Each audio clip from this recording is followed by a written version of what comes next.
জয় নিতাই। শ্রীগুরু পরম্পরা চ্যানেলটি সাবস্ক্রাইব করুন এবং আরও নতুন নতুন ভিডিও পেতে পাশে থাকা বেল আইকনটি ক্লিক করুন। জয় নিতাই, জয় গৌর। নিতাই গৌর রাধেশ্যাম, জপ হরে কৃষ্ণ হরে রাম। শ্রী চরিত সুধা গত পর্বের পর আজকে খণ্ডগিরি দর্শন। শ্রী ভুবনেশ্বর হইতে অনুমান 3 মাইল দূরে খণ্ডগিরি অবস্থিত। বড়বাবাজী মহাশয় সগণে ওই স্থানে গমন করিয়া অভূতপূর্ব আনন্দ লাভ করিলেন। ইনি এক এক গোফার দ্বার দেশে দণ্ডায়মান হইয়া, হে মহাপুরুষগণ, আপনারা একবার আমাদের প্রতি কৃপাদৃষ্টে চাহিয়া আশীর্বাদ করুন, যেন আমরা নির্বিরোধে শ্রী শ্রী গুরুবাক্য পালন করত আত্মসুখ বিবর্জিত হইয়া জগজীবের মঙ্গল উদ্দেশ্যে আত্মসমর্পণ করিতে পারি, যেন আমরা নিষ্কাম ভাব হৃদয়ে জাগাইতে পারি, যেন আমরা জীবনে মরণে অহৈতুকী বিশুদ্ধা প্রেম ভক্তি লাভের যোগ্যতা লাভ করিতে পারি। কর জোরে সহস্র নয়নে গদগদ কণ্ঠে এইরূপ কত যে প্রার্থনা ও আত্মনিবেদন করিলেন, তাহার ইয়ত্তা করা সুকঠিন। ইহার সেই আরতিপূর্ণ আত্মবেদন শুনিলে পাষাণ হৃদয় দ্রব্য হইয়া যায়। সেই সকল করুণ বিলাপ যাহারা একবার শুনিয়াছেন, তাহারা জীবনে কখনো ভুলিতে পারিবেন না। এই রূপে ভ্রমণ করিতে করিতে যে স্থানে বিকলাঙ্গ দেব দেবী মূর্তি সকল রহিয়াছেন, সেই স্থানে যাইবা মাত্র বড়বাবাজী মহাশয়ের হৃদয়ে যেন কি এক ভাবের উদয় হইল। 2টি চোখের জল শ্রাবণের ধারার ন্যায় বহিয়া যাইতে লাগিল। বিষধর সর্পদংষ্ট্র ব্যক্তির ন্যায় বুকে হাত দিয়া আর্তনাদ করিতে লাগিলেন।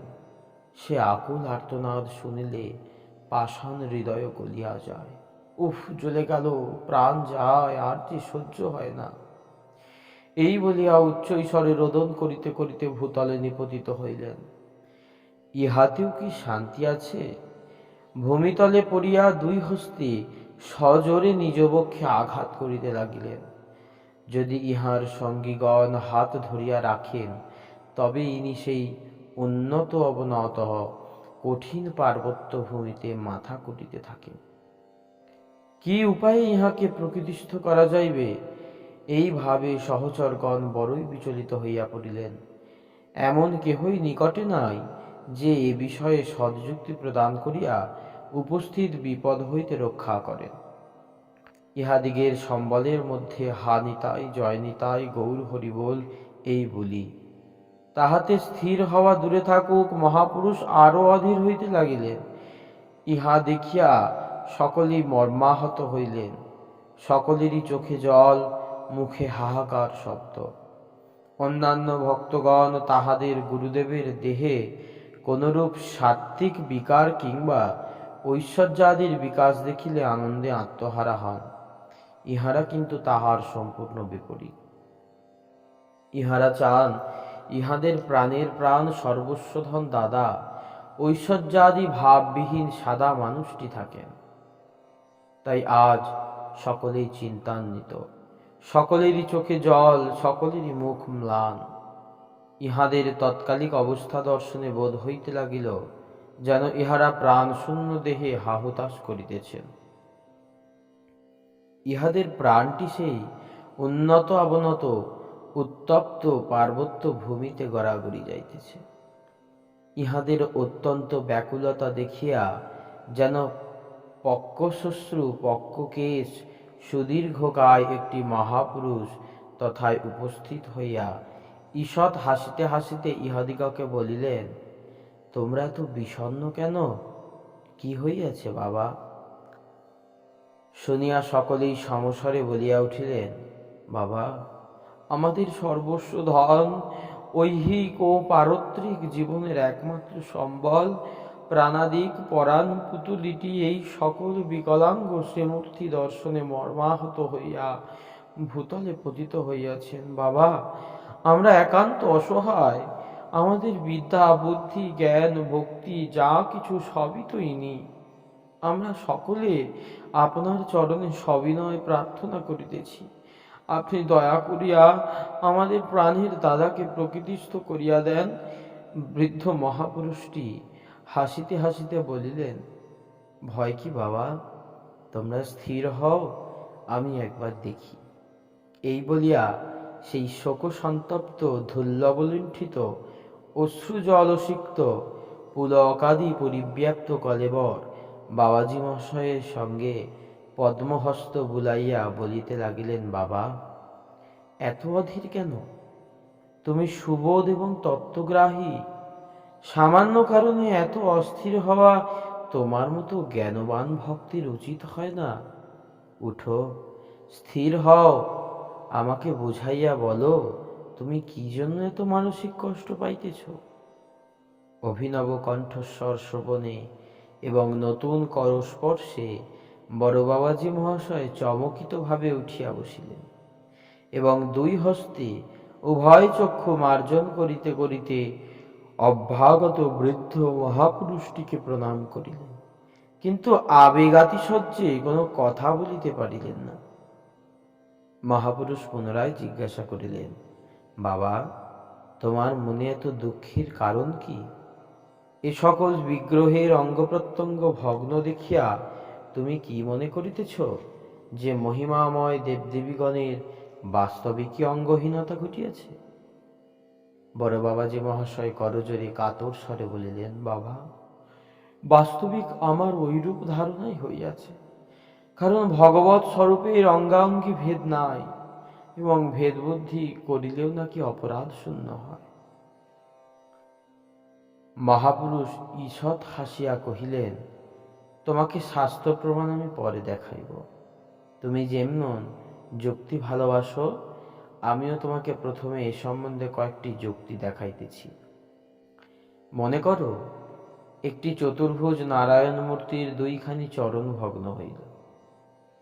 ইহা অবশ্য সাময়িক গ্রহবৈগুণ্য ব্যতীত আর কিছুই না। এখন ভাবিয়া দেখো, নারায়ণ বিগ্রহে গ্রহগণ পীড়ন করিতে সমর্থ হয়, তবে তাহার ভগবত্তার হানি হইল নাকি? যদি বা কোনো দেবদেবীর মূর্তি কোনো কারণে একেবারে ভগ্ন হইয়া যায়, তাহা হইলে তাহাদিগকে কি মৃত কল্পনা করিতে হইবে?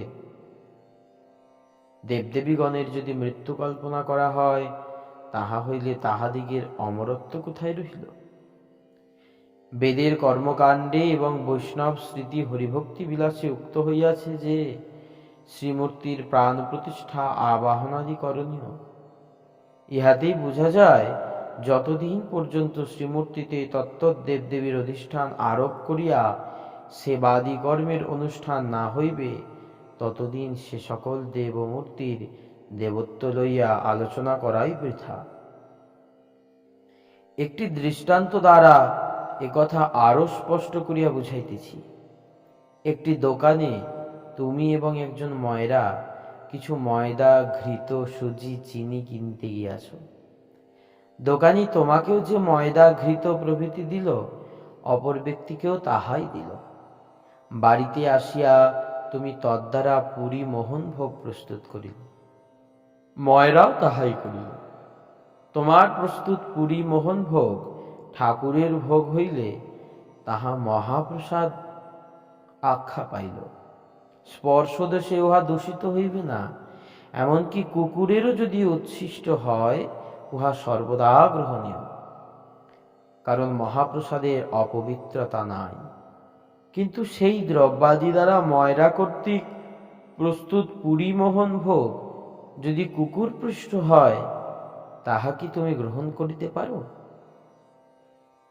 বড় বাবাজী মহাশয় অতি মনোযোগপূর্বক মহাপুরুষের মুখে তত্ত্বকথা শুনিতেছিলেন। তাহার শেষ প্রশ্নের উত্তরে বলিলেন, কখনোই না। মহাপুরুষ বলিলেন, কেন? তোমার পুরী মোহন ভোগে আর সেই ময়রার পুরী মোহন ভোগে আকারগত কোনো বিচ্ছিন্নতা আছে কি? বাবাজি মহাশয় বললেন, না, তা কিছুই নাই। মহাপুরুষ বলিলেন, যখন আকারে এক তখন ক্রিয়া কেন ভিন্ন হইবে? বড় বাবাজি মহাশয় বললেন, আমার পুরী মোহন ভোগ ভগবানের ভোগ লেগেছে, ইহাতে তাহার অধরামৃত সঞ্চার হইয়াছে, কাজেই ইহা নিত্য চিন্ময়ত্ব প্রাপ্ত হইয়াছে। আর ওই ময়রার পুরী মোহন ভোগ ভগবানে তো ভোগ লাগে নাই, কাজেই উহা প্রাকৃত বস্তু, উহাতে স্পর্শ দোষ ঘটিবে বই কি? মহাপুরুষ বলিলেন, তবেই বুঝিতে হইবে যে সেবাদি অনুষ্ঠান দ্বারা শ্রীমূর্তিতে নিত্যত্ব স্থাপিত হইলে সেই মূর্তি নিত্যসত্য পূর্ণ চিন্ময় বস্তু হইলেন, নতুবা উহা যে প্রাকৃত, সেই প্রাকৃত বস্তুই রহিলেন। মনে করো কোনো দেবতার একখানি প্রতিমূর্তি কোন স্থানে অতি সমাদরে পূজিত হইতেছে, তাহার ভোগরাগ ও আরতি শয়নাদি সকলই হইতেছে, সেবকগণ তাহার স্তুতি বন্দনা করিতেছেন। সেই প্রতিমূর্তির সেবা পূজা ব্যতিক্রমে ফলাফল উপলব্ধি হইতেছে।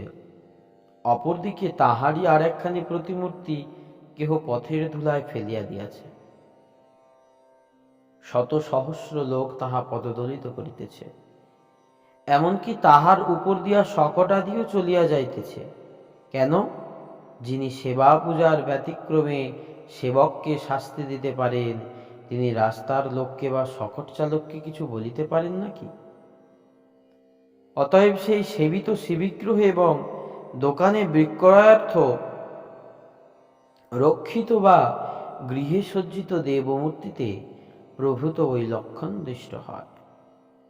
শ্রীবিগ্রহ সেবা অনুযায়ী ফলদানে সমর্থ এবং সেবকের সর্বস্ব ধন। বাজারে বিকৃত বা গৃহে সজ্জিত দেবমূর্তির দুর্দশা চিরকালই হইয়া থাকে, উহা দেখিয়া মনে দুঃখ করিলে চলিবে কেন?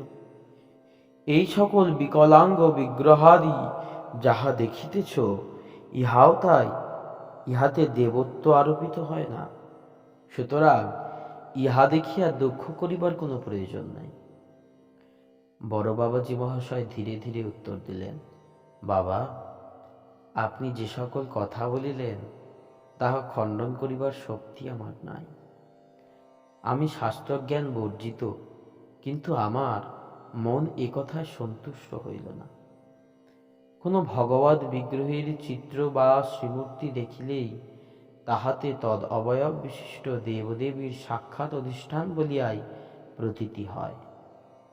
আরোপিত দেবত্বে শ্রী বিগ্রহ সেবকের ফলাফলের তারতম্য হইতে পারে, তাই বলিয়া শ্রী ভগবানের অস্তিত্ব নাস্তিত্বের প্রতি ভগবত ভক্তের আরোপ কারণ হইতে পারে না। শ্রী ভক্তমালে লিখিত আছে, মাংস বিক্রয়ীর তুলাদণ্ডস্থ শালগ্রাম শিলা ব্রাহ্মণ কর্তৃক পূজিত হইয়াও ব্রাহ্মণকে আদেশ দিয়াছিলেন, আমাকে পুনরায় মাংস বিক্রেতার নিকট রাখিয়া আইস। তবেই বুঝিতে হইবে সেইখানি তাহার সুখ ছিলেন। ব্রাহ্মণ গৃহে পূজিত হইয়াও তিনি অসুখী ছিলেন। সেই মাংস বিক্রেতা তাহাকে শালগ্রাম শিলা বলিয়া জানিত না। অতএব বস্তু শক্তি কখনো বুদ্ধির অপেক্ষা করে না। অমৃত জ্ঞাত অজ্ঞাত যে কোনো রূপেই হোক, একবার উদরস্থ হইলেই অমরত্ব লাভের ন্যায় যে কোনো রূপেই হোক, দেবদেবী গুরু বৈষ্ণব প্রভৃতির চিত্র বা শ্রীমূর্তি দর্শন মাত্রেই তাহাদিগের সান্নিধ্য লাভ হইবে। তবে এইরূপ বৈপরীত্যের কারণ একমাত্র ইচ্ছাময়ের ইচ্ছা ভিন্ন আর কি বলা যাইতে পারে? দ্বারকা লীলা অবসানে শ্রীকৃষ্ণের অন্তর্ধানই এ বিষয়ের উজ্জ্বল দৃষ্টান্ত। মহাপুরুষ বাবাজি মহাশয়ের সারগর্ভ ও ভক্তিমূলক তত্ত্বকথা শ্রবণে নিরতিশয় আনন্দ লাভ করিল। তাহার সকল যুক্তি তর্ক ভক্তের ভক্তি তরঙ্গে ভাসিয়া গেল। তিনি প্রেমানন্দে অধীর হইয়া বাবাজি মহাশয়কে প্রেমালিঙ্গন দিলেন। কিছুক্ষণ পরে অশ্রুপূর্ণ লোচনে গদগদ ভাবে বলিতে লাগিলেন, বাবা, তোমার এইরূপ অপূর্ব ভক্তি ভাব দেখিয়া তোমার মুখে ভক্তি তত্ত্বের সুন্দর মীমাংসা শুনিয়া আমি যে কি অনির্বচনীয় আনন্দ লাভ করিলাম, তাহা এক মুখে বলিয়া শেষ হয় না।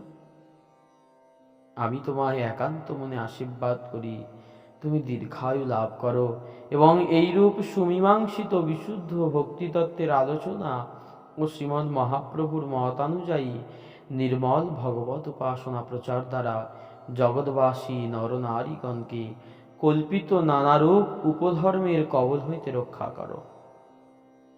তোমার দ্বারাই এই দুরূহ কার্য সাধিত হইবে। নিতাই চাঁদ তোমাকে পূর্ণ শক্তি দান করিয়াছেন, তাহার কৃপায় তুমি জগৎজয়ী হইবে। শ্রী মহাপ্রভু তোমাকে যে কার্যে নিয়োজিত করিয়াছেন, আর কাল বিলম্ব না করিয়া সেই কার্য সাধনে যত্নবান হও। ভগবান তোমার সহায়তা করিবেন, কোনো চিন্তা নাই। এই বলিয়া মহাপুরুষ দ্রুতপদে চলিয়া গেলেন। প্রকাশ যে এই মহাপুরুষই বড় বাবাজি মহাশয়কে আর একবার শ্রী গুরুদেবের দর্শনার্থে সরজতীরে যাইতে বলিয়াছেন। মহাপুরুষ চলিয়া গেলে বড় বাবাজি মহাশয় ও ইহার সঙ্গীগণ মহাপুরুষের কথা প্রসঙ্গ লইয়া অনেকক্ষণ আলোচনা করার পর সে স্থান হতে কিয়দ্দূর গমন করিয়া দেখিলেন, জনৈক এক ভক্ত কিছু চিরামর্কি ফলমূল প্রভৃতি আহারীয় দ্রব্য লইয়া ইহাদের জন্য অপেক্ষা করিতেছেন।